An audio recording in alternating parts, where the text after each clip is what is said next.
Praise the Lord दोस्तों, Bible के अनुसार उपवास फास्टिंग एक आध्यात्मिक यात्रा है। क्या आपने कभी सोचा है कि बाइबल में उपवास फास्टिंग का क्या महत्व है? क्यों पुराने और नए नियम ओल्ड एंड न्यू टेस्टामेंट में उपवास को एक शक्तिशाली आध्यात्मिक अभ्यास माना गया है? उपवास सिर्फ खाने से परहेज करना नहीं है, बल्कि यह आत्मा, मन और शरीर को परमेश्वर के करीब लाने का एक तरीका है। आज के इस वीडियो में हम बाइबल के अनुसार उपवास के महत्व, इसके उद्देश्य और इसे सही तरीके से करने के बारे में विस्तार से जानेंगे। तो आइए इस आध्यात्मिक यात्रा की शुरुआत करें। उपवास का अर्थ और बाइबल में इसकी परिभाषा।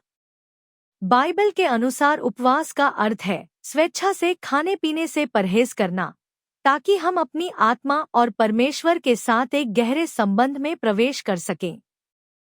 यह सिर्फ शारीरिक भूख को सहना नहीं है, बल्कि यह आत्मा की भूख को पहचानने और परमेश्वर के प्रति समर्पण का प्रतीक है।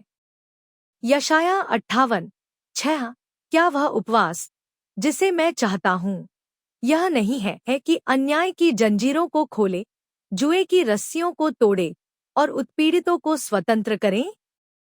इसका अर्थ है कि उपवास केवल शारीरिक भूख तक सीमित नहीं है, बल्कि यह आत्मा की शुद्धि, पापों से मुक्ति और परमेश्वर की इच्छा को समझने का साधन है।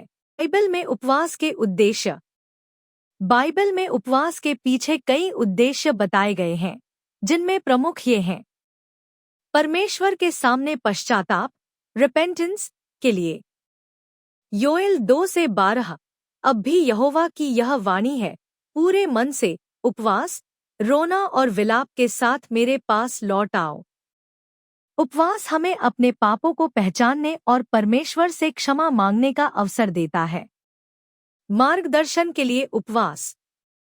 प्रेरितों के काम 13:2-3 जब वे उपवास करके प्रभु की उपासना कर रहे थे, तो पवित्र आत्मा ने कहा, बरनबास और शाऊल को उस काम के लिए अलग करो जिसे मैंने उनके लिए ठहराया है। जब हम किसी निर्णय को लेकर असमंजस में होते हैं, तब उपवास के माध्यम से हम परमेश्वर की इच्छा को जान सकते हैं। आत्मिक बल और विजय के लिए। मत्ती 4:2 40 दिन और 40 रात उपवास करने के बाद उसे भूख लगी। यीशु ने जंगल में शैतान के प्रलोभनों का सामना उपवास के द्वारा ही किया। इससे हमें यह शिक्षा मिलती है कि उपवास के माध्यम से हम आत्मिक युद्ध में विजय पा सकते हैं। उपवास के प्रकार, टाइप्स ऑफ फास्टिंग। बाइबल में कई प्रकार के उपवास का वर्णन मिलता है। टोटल फास्ट, इसमें भोजन और पानी दोनों का त्याग किया जाता है, जैसे कि मूसा ने सीनै पर्वत पर 40 दिन तक उपवास किया था। निर्गमन 34:28 और वह यहोवा के साथ 40 दिन और 40 रात वहीं रहा, उसने न तो रोटी खाई और न पानी पिया। आंशिक उपवास, पार्शियल फास्ट, इसमें कुछ प्रकार के भोजन से परहेज किया जाता है, जैसे दानियेल ने राजा के भोजन और मदिरा का सेवन नहीं किया।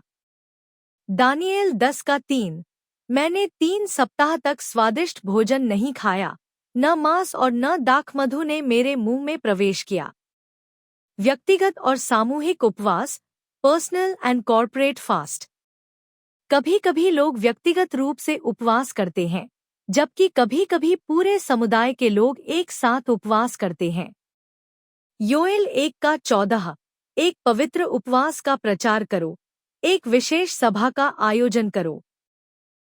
उपवास के दौरान क्या करना चाहिए? उपवास के दौरान हमें सिर्फ खाना छोड़ना ही नहीं है, बल्कि इसे एक आध्यात्मिक अभ्यास बनाना है। उपवास के दौरान इन बातों का पालन करें। प्रार्थना और मनन करें, परमेश्वर के वचन को पढ़ें और उस पर मनन करें। पापों का अंगीकार करें, अपनी गलतियों को स्वीकार करें और परमेश्वर से क्षमा मांगे। ध्यान केंद्रित करें, संसारिक चीजों से ध्यान हटाकर परमेश्वर पर केंद्रित करें। दया और सहायता करें, जरूरतमंदों की सहायता करें और प्रेम का प्रदर्शन करें। उपवास के आशीर्वाद, ब्लेसिंग्स ऑफ फास्टिंग। जब हम सच्चे मन से उपवास करते हैं तो परमेश्वर हमारे जीवन में अद्भुत आशीर्वाद देता है। आध्यात्मिक जागृति, शारीरिक और मानसिक चंगाई, पापों से मुक्ति और पवित्रता, आत्मिक शक्ति और मार्गदर्शन, परमेश्वर के प्रति गहरा संबंध। यशाया 58:8। तब तेरा प्रकाश भोर की नाई फूट निकलेगा और तेरा स्वास्थ्य शीघ्र उत्पन्न होगा। और उपवास का आदर्श। यीशु मसीह ने स्वयं उपवास का पालन किया और हमें इसका उदाहरण दिया।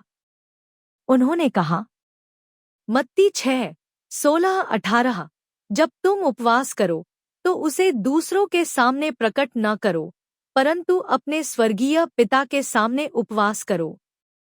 और तुम्हारा पिता जो गुप्त में देखता है तुम्हें प्रतिफल देगा। इससे हमें यह सीख मिलती है कि उपवास दिखावे के लिए नहीं, बल्कि सच्चे मन से परमेश्वर के लिए किया जाना चाहिए। उपवास एक आत्मिक शक्ति है जो हमें परमेश्वर के करीब लाती है। यह हमारी आत्मा को शुद्ध करता है, हमें मार्गदर्शन देता है और हमारे जीवन में आशीष लाता है।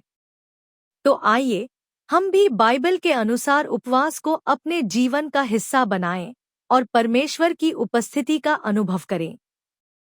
अगर आपको ये वीडियो पसंद आई हो तो इसे लाइक करें, शेयर करें और चैनल को सब्सक्राइब करना न भूलें। धन्यवाद।